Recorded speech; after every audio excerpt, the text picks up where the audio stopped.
मालिक हम विनोद। सुना है तुम ही जमीन बेच रहे हो, उपजाऊ नहीं है क्या? अरे मालिक खेती किसानी में का रखल बा, साल भर खेती कैली, हाथ में कुछ ना आई। अब तो बिटिया के भी विवाह करे के बा, पता ना कैसे करब। सोचा तनी खेतवे बेच दी, विवाह भी हो जाई, कुछ काम धंधा भी कर ले। मालिक अपने की कितना देवल जाई? जो तुम मांगो उसका दुगुना पैसा देंगे हम। साहब आप इतना जमीन क्यों ले रहे हैं? खेती करोगे क्या? अरे मुंशी जी आप नहीं समझोगे, हम खेती क्यों करेंगे? बड़े बड़े इमारतें बनाएंगे, स्विमिंग पूल बनाएंगे, कॉम्प्लेक्स बनाएंगे, फ्लैट बनाएंगे, 1 BH 2 BH 3 BH। एक फ्लैट उसमें करोड़ों का आएगा। सरकार का तुम्हारा भी भला, सरकार का भी भला।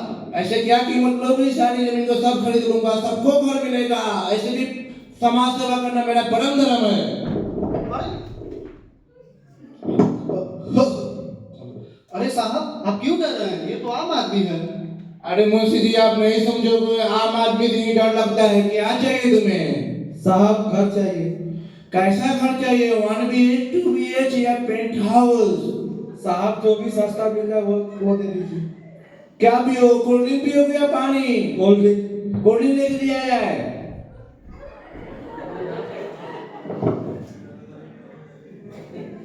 कितना पैसा है तुम्हारे पास? साहब 5 लाख। बस 5 लाख? कम से कम 3 से 4 करोड़ में घर मिलेगा, उससे कम में घर नहीं मिलेगा।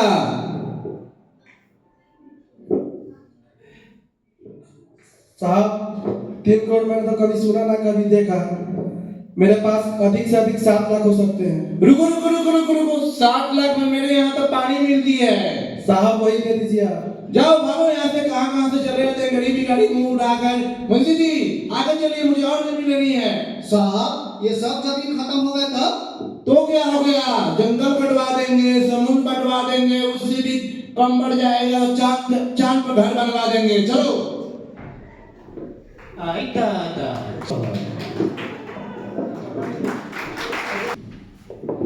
चांद पर घर अब दूर नहीं है, जाना ही होगा हमें वहां, क्योंकि पेड़ को जब हम काट देंगे तो जल तो बचेगा नहीं, और फैक्ट्रियों से निकलने वाली काली धुआं सूर्य को ढक ले। जब सूर्य ही नहीं रहेगा तो जीवन कहां से बचेगा पृथ्वी पे? अरे भाई इसके लिए काफी वक्त है हमारे पास। कितना वक्त? 100 वर्ष, 200 वर्ष या 500 वर्ष? ऐसे तो इतना समय भी नहीं है हमारे पास। कल सपने में देखा एक बच्चा आया था भविष्य से, मानो याचक सा था, जैसे बोल रहा था कि छोड़ दो कुछ जमीन हमारे लिए भी, छोड़ दो कुछ पेड़ हमारे लिए भी, छोड़ दो कुछ जल हमारे लिए भी। देखा हमने कितनी तरक्की कर ली है। और रही बात पृथ्वी बचाने की, अरे भाई करने को तो मैं बहुत कुछ कर लूंगा, लेकिन मेरे अकेले करने से क्या होगा? कल को बेहतर बनने की होड़ में मेरा हाल न बिगड़ जाए। क्यों भाई, सही कर रहा हूं ना? और ये मानव सभ्यता को क्या समझा है? जो वर्षों करोड़ों में नहीं हुआ वो इन 200 वर्षों में पूर्ण हुआ।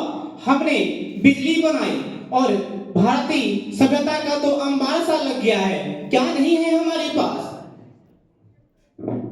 इंसान चांद पे पहुंच गया है, अगला कदम मंगल होगा, फिर पूरा ब्रह्मांड। आज हर बच्चे बच्चे के हाथ में स्मार्टफोन है, पूरी दुनिया हमारी मुट्ठी में है। और जिस चमत्कार की तुम कहानी 500 साल से सुना रहे हो, वो इस सदी में पूरा हुआ है। अरे जाओ यहाँ से, हमें और भी काम है। रुको भैया, हम विकास के विरोधी नहीं है, हम तो बस प्रकृति के संरक्षण की बातें कर रहे हैं। हम विकास के होड़ में जो ये पर्यावरण को नुकसान पहुंचा रहे हैं, उससे हमें काफी क्षति उठाना पड़ेगा। जब हमारे पास स्वस्थ हवा, स्वस्थ जल और हरे पेड़ नहीं रहेंगे तो हमें जीवित कैसे रह पाएंगे हम?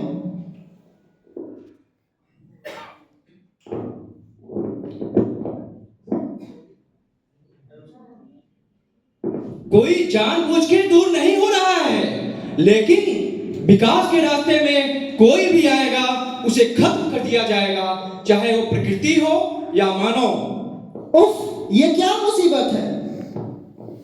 अगर हमने मुसीबत खड़ी की है तो इसका इलाज भी पूर्ण है। अब बड़ी बड़ी बीमारियों का इलाज असंभव से संभव हम काफी विकसित हो चुके हैं, अब हम सभ्य हैं, तुम गंवार हो, जाकर अपना इलाज करवाओ। सच कहूं तो हमें किसी इलाज की जरूरत ही नहीं है। हमारे अंदर हर बीमारी से लड़ने की क्षमता है। प्रकृति ने हमें ऐसा ही बनाया है। अरे भैया, मच्छर तो सभी को काटते हैं, लेकिन सभी बीमार नहीं होते, और जो बीमार होते हैं वो सभी मर नहीं जाते। हे भगवान, अभी जंगल, पानी और हवा की बातें कर रहा था, अब तरह तरह का बीमारियां गिनवा रहा है। किस अस्पताल से छूटे हो भैया? सुनो भैया, पागल नहीं है हम सब सिर्फ प्रकृति को बचाने की बातें कर रहे हैं। अगर हम यूं ही पेड़ पौधों और पर्यावरण को नुकसान पहुंचाते रहे तो वो दिन दूर नहीं जब हम सांस लेने और जीवित रहने के लिए तरस जाएंगे। जैसे प्रकृति ने हमारे शरीर के अंदर सभी बीमारियों से लड़ने की क्षमता प्रदान की है, ठीक वैसे ही इस ब्रह्मांड में प्रकृति का प्रतिरोधक ये हरे पेड़, शुद्ध हवा और शुद्ध जल है। अतः हम सबों को ये विचार करना चाहिए कि आज आधुनिक विकास के नाम पर हम सब इस प्रकृति को जो नुकसान पहुंचा रहे हैं, क्या वो सही है? आइए हम सब आज ये प्रण लेते हैं, हम सब अपने प्रकृति के प्रति अपने उत्तरदायित्वों का पूर्णतः निर्वहन करेंगे और ये प्रण लेते हैं कि आज से हम सब एक एक पेड़ लगाकर प्रकृति को अपना योगदान देंगे। क्यों भाइयों, सही कहा ना मैंने? हाँ, सही कहा। आप सभी गुरुजनों और सभी सहपाठियों से भी मेरा ये निवेदन है कि हम सब प्रकृति के संरक्षण में अपना योगदान दें और एक एक पेड़ लगाकर सब प्रकृति को हरा भरा बनाए रखें। धन्यवाद। जय हिंद, जय भारत, जय भारत माता की जय।